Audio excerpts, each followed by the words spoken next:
देखिए, गणतंत्र दिवस में जो एक सरकार का प्रोटोकॉल होना चाहिए सदन के नेता विपक्ष के प्रति, वो प्रोटोकॉल कल नहीं देखा गया और ऐसे बार बार हुआ है। और इसका जवाब प्रधानमंत्री मोदी ही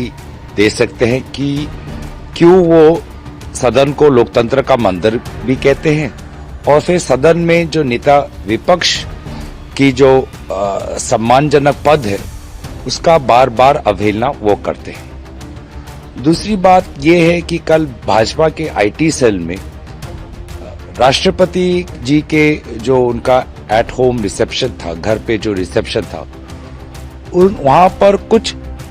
चित्रों को लेकर वो बहुत प्रश्न उठा रहे हैं। और फिर जब कांग्रेस के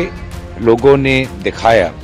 कि जो वो बातें राहुल गांधी जी के संदर्भ में उठा रहे हैं वही बातें राजनाथ सिंह जी पर भी लागू होते हैं, तो फिर भाजपा चुप हो जाती है। तो मुझे लगता है कि कहीं ना कहीं इस प्रकार की राजनीति से हमें उठना चाहिए।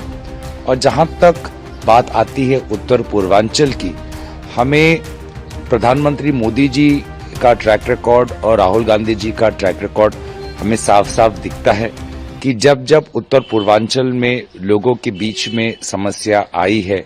चाहे वो मणिपुर के संदर्भ में हो या चाहे वो असम में जुबिन गर्ग के मृत्यु के समय हो, हमेशा लोगों के बीच राहुल गांधी जी ही दिखाई देते हैं, ना प्रधानमंत्री मोदी।